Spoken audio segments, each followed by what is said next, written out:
Good morning, happy Sunday. The temperature is in the 40s this morning. It's safe to say that we finally have fall in Colorado.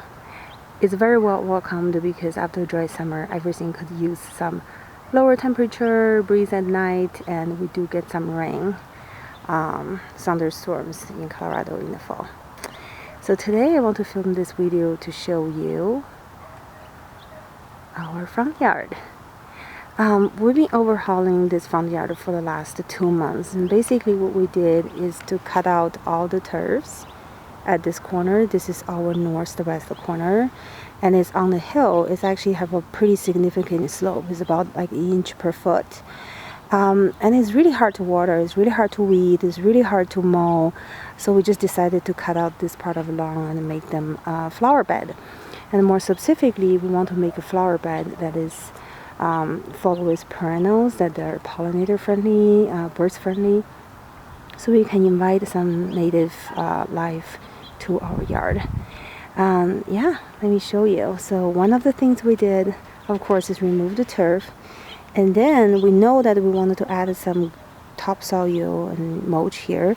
So as you can see, our yard basically just meet the sidewalk. So without the turf, it's really hard to keep anything contained.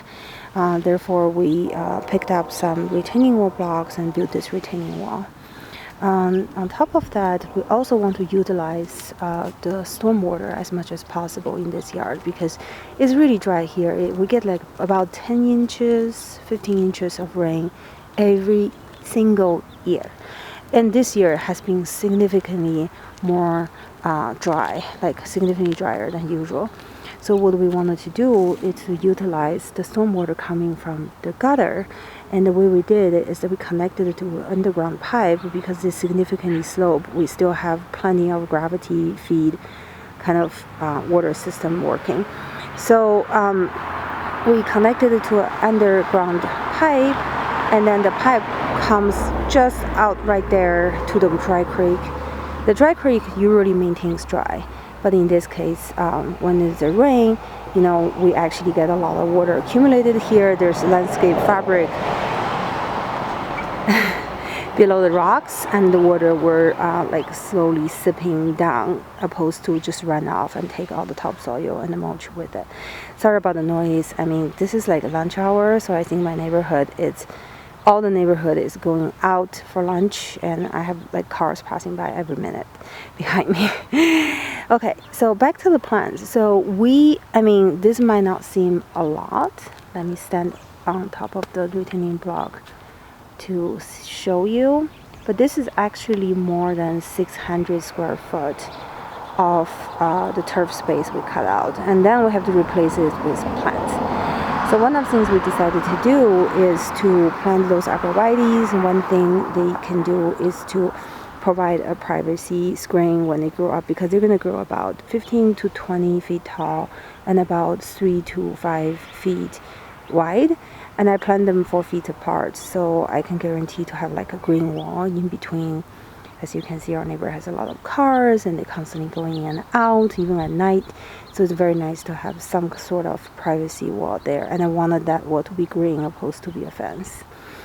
But I don't want it to run the arborvitae all the way to the corner, because this corner we already have a light pole right here, a street light. And it's kind of very harsh, but there's nothing we can do about it. So I don't want the arborvitae to be just like a line of soldier all the way here. I wanted it to be some sort of like soft edge. So therefore I opted to plant this mock orange. It's going to grow about 8 feet tall, so it's going to pass the height of this car. It's going to max the pole a little bit, and also it's like this multi-stem, kind of like a dogwood going out, and I have like this graceful arches, their stems, and have flowers and green leaves and etc. So it's going to be a softer edge, opposed to the arborvitaes. But it's still going to carry some height, so we're still going to have, eventually this will fill in. And in between that, I planted kind of 4 berries. Those are winter berries and going to be extremely red. I love the holly back to North Carolina, but they're zone 6, we can't plant them, and this is a good alternative as winter berries. So those berries will not only hanging there for the entire winter, they're bright red, so it's going to look really beautiful on snow, but also they will have at least provide some food for hungry birds. I heard that the birds like them in late winter after frost because, that's when they get sweet. So with this dry creek, I don't want to heavily plant along the dry creek because I don't want anything to actually grow into it. So what I did is, I don't know if you can see, we can go over there later. I planted 1, 2, 3, 6 irises that are going to be 3 feet tall, and they're going to bloom white, and a bunch of like little purple irises, kind of like just going along this creek to create a drift. And what I wanted them to do is to kind of really become the star of the show in the spring, and then kind of gracefully disappear and go into the backstage in late summer when everything else is in bloom. Along the retaining wall is always going to be a difficult part because it gets so hot, it gets so dry, it just gets beat up, because of the concrete reflective heat and everything.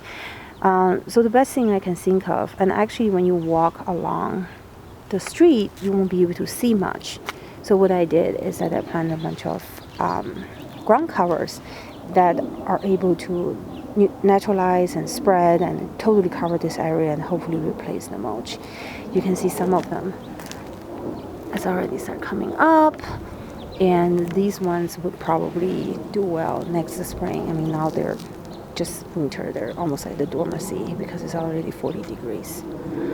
So this is the left part. It's not very heavily planted because I don't want it to, I wanted everything to be like relatively bigger and eventually to be maintenance free. So this side is mostly like shrubs and irises, these type of things. The fun stuff happens in this part. This is directly in front of our front door and the Slav's office window, and the bedroom window can look out and see those plants as well. So I really wanted them to be flowering perennials that are just pretty. So there's one evergreen, which is this dwarf pine, kind of grounding the place. And then I planted some grasses at the back, there and there. And those grasses are going to grow about 4 to 6 feet tall, 3 to 6 feet tall, let's say. And then they're going to provide a little bit of privacy to the basement window, but you can still see through them because they're grass. And then in between we got things like penstemon, salvia, all those fun stuff, and some ground cover as well. And those are all like sage. Here is broadleaf sage. It has the silver color. You probably can't see well. I'll put a picture in the post. So those things are all going to have gorgeous color year around, and regardless if it's spring, summer, or fall, and they're going to all bloom in different time of the year, from early spring to late autumn. So hopefully they will provide some interest. You can see after we planted, by the way, this one and that one, that's a bubblegum mint, and this one is I think larkspur that was bloomed. I mean, I did not expect them to do anything this fall, but they did. So these are ground covers as well. One of the last plants I want to show you here is this sandberry. Oh, it's not like really focusing. This sandberry, sand cherry, sorry, is something that actually would produce berries that we can eat as well. So this is a substitution for like a blueberry if you have clay soil and a high alkaline soil, which we have. They comes in just a little teeny for like 1 gallon pot probably, but they will be able to fill the entire area and have some height next to the grass. So I imagine this will be a good termination for this corner. So yeah, that's it. We put in total 64-ish plants in here. Some of them are tiny. I mean, you can see those salvias. They're super tiny. I really hope that we mulched so much. We really hope that they can all survive winter. But I think this is a pretty good size of garden. And if majority of those plants survive, we will be welcoming hummingbirds, butterflies, honeybees, and small birds in this area. All those grasses should be able to provide winter shelter, and evergreens as well, for the birds and the insects in winter. And we really wanted as many beneficial species in our yard as possible.